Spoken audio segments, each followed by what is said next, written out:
changing lives and shaping the future of humanity through science. Premium Science Talk Show. With science, we live. World-changing questions and profound insights from leading scholars in each field. I believe art provides a really great field, playground for robotics research.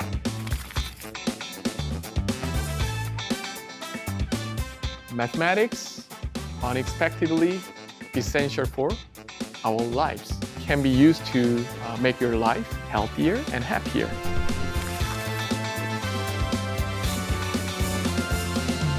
From this limited measurement, the AI model can predict the current human 3D motions. We do believe there is contribution and impact quantum computers can make in this very large set of applications. PX is rotating all the way, all the time. So from this one, you can scan entire sky. The moments that deeply resonated with those who love science and the untold stories that couldn't be captured. Now unfold once again. Hi everyone, my name is Jean Oh. I'm a robotics professor at Carnegie Mellon University. Today I'm going to talk about robot intelligence. So มันจะเป็นของศาสตราจารย์โอเฮจินค่ะที่เกี่ยวกับโรบอทเพราะรู้สึกว่าเหตุผลที่ศาสตราจารย์เริ่มค้นคว้าเกี่ยวกับโรบอทเนี่ยน่าสนใจ So robotics in short is problem solving but in a real life.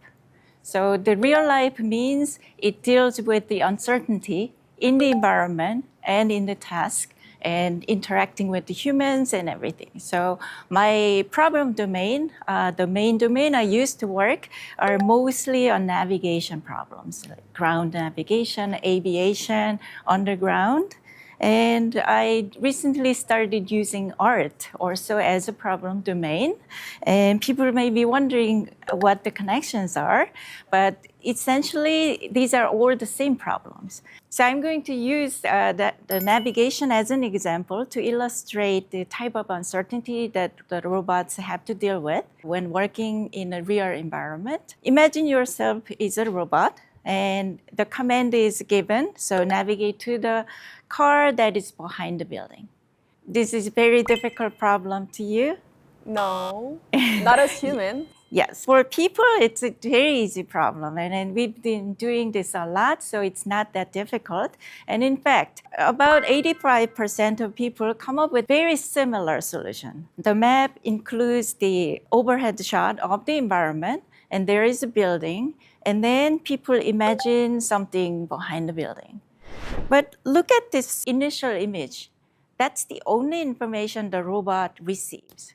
So if the robot uses its own sensing to process, then the robot only sees the front wall, okay? And then maybe what's in the field of view. So it is a very restricted information. The big question is, how do we fill this gap? So we also only see the front of the building, but we can very easily imagine the volume and the object that's even far beyond our field of view based on the command or based on some common sense, okay? This project was something that I've done long time ago. So this is a kind of very typical problem that we have to deal with in robotics to solve problems, because if the robot only uses the information that the robot can collect using sensors, then there's no problem that the robot can solve because there is a hidden part. So the approach that we are taking was long ago, it was a different approach. But these days, people use a very different technical approaches, but still trying to solve the same exact issue, like how to handle this type of uncertainty. So this is how we did it a long time ago, how to predict the shape of the building and then imagine the target in the back of the building. And based on that, imagine the target, you can plan. Because without the target, we can't really plan. And then as you collect more information, as you move on, you may realize that building is larger than you imagined initially, then you keep updating. Also, your imagined target was maybe like right behind the building, but in fact, when you're in the back of the building, you may see it in the corner. So the very basic paradigm in robotics, this sense, plan, act, was a default paradigm that a lot of people have been using. So sense, close your eyes, I'll give you a task. Look for a water bottle. Then how would you do it? Opening your eyes because you need an information. So you need your sensing to collect information where things are. So humans rely heavily on visual sensing, but not just the visual sensing. We also use sound and other like tactile sensing and also proprioceptive sensing, lots of different types of sensing to collect information. Okay? And then based on that information, we can now plan. So the robot follows the same kind of process. So sense, to collect the data and assess the environment and the task, and then plan its actions. And then finally, it takes an action. And then once you take an action, you observe a different state. And that may not be the same as you expected. Okay? You wanted to take a step and then realize you were in the water. So there is a lot of uncertainty, so you have to replan. Robot follows this loop, so it goes into the loop. So this paradigm has been used a lot. So if you only rely on the information you can collect using sensing, you're limited to only your field of view. You need a different part, AI component, to fill that gap. So how to actually see beyond the field of view. That is a spatial intelligence. So our spatial perception actually includes the seen and unseen together. Have you been to this place before? No. When you walked into the building, you probably were following some instruction, but you had to fill a lot of gap, and then you probably aren't able to see what's behind the building, what's behind the doors, but you can easily fill with your imagination, creativity. So that's where robotics researchers are also trying to fill that gap. A lot of people also work on how to process these gigantic amount of sensory data because it's a lot. Like we are taking videos all the time, 3D point clouds, lots of things, how to quickly process sensory data, at the same time filling the gap using something else. In addition to the spatial intelligence, I also want to include some other types of intelligence that are needed to have a robot that can work with people. So in order for robots to perform real-world tasks, robot needs various types of intelligence, not just processing the sensory data, but to fill that gap, the robots also need the creativity, prediction capabilities, and some other types of intelligence that we also leverage a lot. Okay.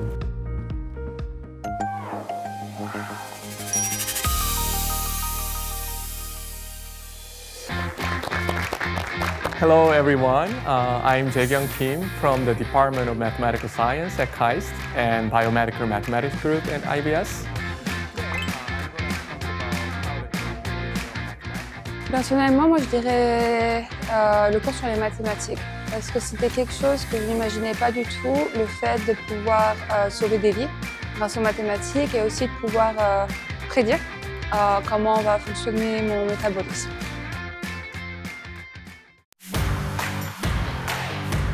Professor Jae-kyung Kim is a mathematical biologist who uses mathematics to unravel the mysteries of life phenomena unsolved by humanity. 예를 들어서 이제 세포 내에서 어떤 유전자가 어떻게 발현되는지, 그리고 세포들이 어떻게 움직이는지, 그리고 뭐 심장은 어떻게 뛰는지, 그리고 사람과 사람들 사이에서 바이러스는 어떻게 전파되는지 굉장히 다양한 스케일들의 문제들을 이제 수학이라는 언어로 이제 연구하는 분야입니다. One of his most notable achievements was solving the mystery of the biological clock, an enigma that had remained unsolved for over 60 years. It was the answer to a question that even Nobel laureates could not solve. Why don't biological rhythms collapse even when the temperature changes? Professor Kim's research became a new starting point for sleep and circadian rhythm studies worldwide. Now, he is actively using mathematics to diagnose sleep patterns and propose treatments, contributing to improving modern human health. 수학적 모델링으로 요즘은 앱도 만들고 있고 그걸 임상 시험했더니 굉장히 좋은 효과도 있고 이거는 정말 아주 프랙티컬한 굉장히 중요한 포인트입니다. 그래서 교대근무병에 좀 하나의 획기적인 치료 방법이 되고 있고요. So how can mathematics solve the health problems of sleepless people of the modern world? The remarkable story Professor Jae-kyung Kim has to share begins now. Basically, if we teach AI calculus or derivative or integral, then, for instance, this is one of the physics law. If we teach this physics law, you can see that even outside of data set, Oh, it's more accurate. yeah, much more accurate, right? Because calculus is a way to describe the world, like a Newton's law. Right. Then AI becomes smarter. This is the power of the calculus. Yes. Professor, why the AI developers didn't teach the calculus from the beginning? Oh, I see. Very good question. AI researcher was focusing on to find the pattern from the data. Basically, the function y equal f of x. For instance, you heard about the AlphaGo, right? Oh, yeah. Yes. Even we didn't teach the calculus, AI did a great job. But there is also the other cases where AI failed. They realized that, wow, we should teach velocity or acceleration or this kind of physics law, then we can overcome the problem. That's why nowadays this physics-informed AI become very, very popular, so that AI research now turns back to the mathematics. Cool? I see, yeah. Let's solve the one problem regarding the sleep. How can we stay awake during work or studying? Do you have interest in? So one simple solution is just let them make sleep enough, right? Take a nap. Yeah, or take a nap. But the question is how much? I need a lot. A lot. A lot means how much? Hours. What I about think you? normally I need at least 8 hours of sleep. 8 hours. What about Megan? It depends. Sometimes it's 4 or 5, sometimes it's 16. It Okay, depends. it keeps changing. Yes. Okay. yes. What about It this? depends how much I can deep sleep or just like awake Depending in on the the sleep middle. quality. Yeah. Okay, everything is very good. For this, we need to understand how your sleep-wake determined in your brain. Basically, your sleep-wake cycle is determined by the two factors called the sleep pressure and circadian rhythm. What is the sleep pressure is? During your sleep time, sleep pressure is decreasing, but during the wake up, this sleep pressure is going up. You're awake, right? So that means in your brain, sleep pressure is increasing. So that if you feel more and more sleepy at the end of my talk, lecture, very normal. You can think that, oh, sleep pressure is going up in my brain, okay? Just high sleep pressure is not enough to trigger the sleep. When the sleep happens, there is so-called 24-hour rhythmic sleep threshold. That's called circadian rhythm. If the sleep pressure becomes higher than this sleep threshold, then you go to the bed. So let me illustrate with this combination graph. So here, black line is your sleep pressure. So during sleep, sleep pressure is decreasing. And then it becomes lower than circadian rhythm. Then sleep is switched to the wake because you sleep enough. That's what we call enough sleep here. And then during wake, sleep pressure is going up, going up, going up. And then it becomes higher than that yellow line. Then we need to go to the bed. So sleep pressure, circadian rhythm, interaction determine when you wake up and when you go to the bed. So if we know this black line and yellow line, we can completely understand your sleep pattern. Do you know your sleep pressure level now and circadian rhythm level? Technically, no. Yeah, because to get it, we have to measure your melatonin hormone level and adenosine hormone level. For this, we have to sample your blood every hour. Do you like it? No, That's okay. I wouldn't like it. Yeah, but that's for today. For tomorrow, we have to do it again. To make an average. Yes, because it will keep changing. Although we know the sleep mechanism pretty well, but real-time measurement of your sleep pressure and circadian rhythm is nearly impossible. No one wants to do it. However, nowadays, thanks for the smartwatch, now we can easily measure your sleep-wake patterns. We know when you sleep, we know when you wake up. So here, wake up, sleep. Here, black means activity, so that wake up, sleep, wake up. So sleep data itself become now easy to get. So this is X or Y? X. X. It's X, right? So it's cheap data nowadays. Derivative, right? But sleep pressures derivative. That means how quickly sleep pressures are changes. Okay, so this equation calculus basically describe the sleep pressure change and circadian rhythm changes. So if we use this differential equation, if we integrate this equation, we can predict the future of sleep pressure and circadian rhythm changes. This is a result of the integral of our differential equation. So during the wake up, sleep pressure is going up, sleep going down, up. Here it's extremely high, right? Why? She's a nurse who do the shift work. So during the night, she work, so the sleep pressure become extremely high. And furthermore, yellow is her circadian rhythm.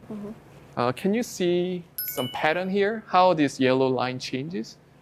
It's 24-hour rhythm, but amplitude is decreasing. Can you see? Rhythm was strong, but it becomes weaker and weaker, right? Right. Actually, it's not good for health. So what this tells us is working at night is not good for your circadian rhythm. Using the sleep-wake data, if we use the calculus, we can draw this yellow and black line without blood sampling. She get up here, right? Do you think she slept enough or not? No. Because sleep pressure should be lower than this yellow line, right? So compared to the necessary sleep, she sleep less, right? So we call this is insufficient. What about second episode? She slept well. Yeah, well, actually too much. Too much, yeah. But anyway, we call this is sufficient sleep. I think I got to understand the importance of math in our life, and I hope that other people can feel that same experience of how important math is in our life. And I can't wait to see where math takes us in the future.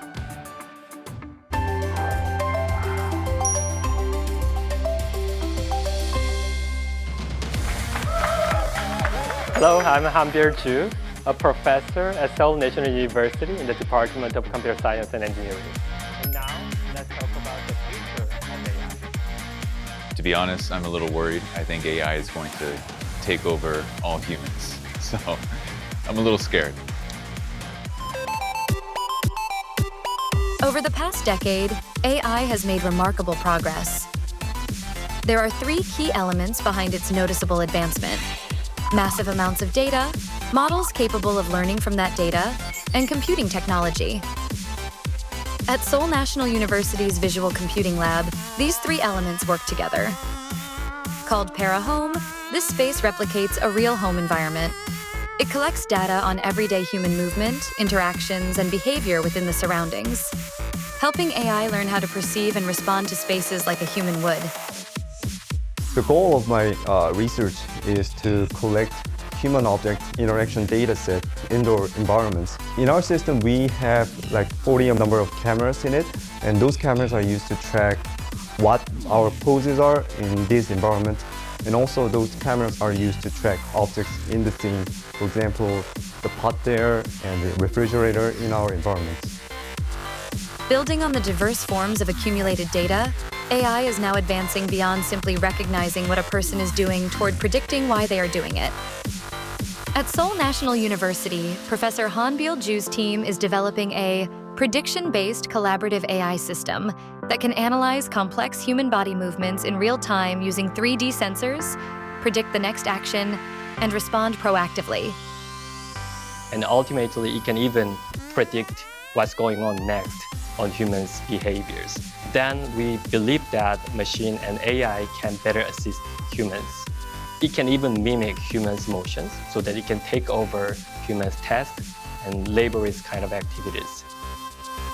A new era where artificial intelligence perceives its surroundings, understands human behavior, and makes its own decisions. This is the future AI era envisioned by Professor Han Byul-ju. Now, what answers must we seek?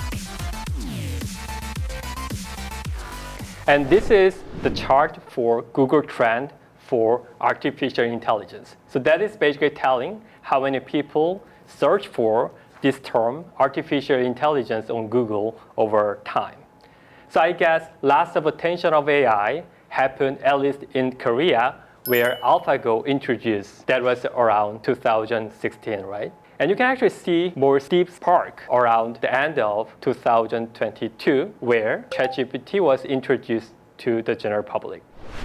And if you actually see the overlapped chart here, where the red curve is showing the Google trend for ChatGPT, they're quite aligned. And I do believe you are also nowadays actively using ChatGPT. ChatGPT is a generative AI. Now, as a generative model, ChatGPT now knows what's the plausible combination of letters.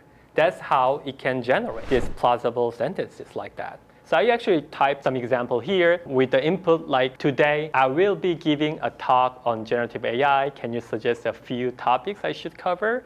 It provides me really nice answer like that. So as a generative AI, it can sample some plausible output. But when you actually see the output of ChatGPT, it actually does one more thing. The answer should be aligned to my input data, right? It can sample some plausible sentences, but it's not a random sampling. It also tries to align the answer to be aligned to my input data. And let's see another example also I generated as an example. So I tried to give some interesting prompt for image generation model. On the bottom, you can actually see some small letter, but that is the following story. I'm gonna give a lecture in this area on TV. Can you draw the figure of the stage and so on? So this is basically the result. I'm a bit less happy because the instructor doesn't look like me, for example. But nonetheless, you can actually see that it does quite good job in making pretty realistic images. So we can apply the same generative AI technology for this kind of video here. Of course, in the case of video, we need to also think about the temporal coherency because the AI need to generate multiple frames, but they are not random combination of frames, they are temporally coherent. So I found this interesting example on the internet. As the text, it provides like epic baby fight with animal, punches, and others. And you can actually see this really interesting video, right? Yeah, it looks really real actually. So this video is really interesting because I do believe there is no such video at all in our real life, right? We can never imagine a baby like this baby can fight with this animal. But what's interesting here is this generative AI actually can have some knowledge about the baby and the animal and the fight. So from this piece of knowledge, it can make a new combination to come up with this kind of interesting video. However, to make the generative AI more stronger, we really need to have large-scale data so that the model can learn the more meaningful thing from this real data set.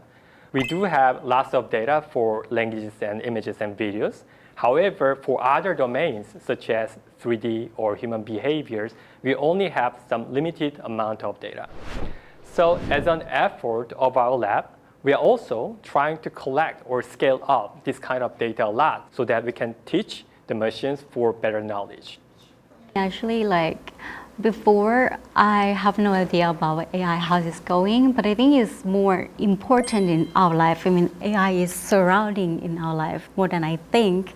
So I'm afraid of in the future, people maybe can less of emotion because we might use to AI things. That's really a valid concern. And if you actually think about our history like 20 or 30 years ago, where no one is holding any mobile devices, We actually try to come together rather than talking something via phone or messages. That kind of things are happening always if we see any technological innovations. So I would say it's hard to avoid that, but hopefully we will get used to it, and hopefully that will provide maybe better or more efficient features. 아, 네네네. Secrets of the universe. Two satellites are going to collide. There is no... The propulsion system. When Yeah. you launch the Yeah. satellite, its orbit is determined. Quantum computing is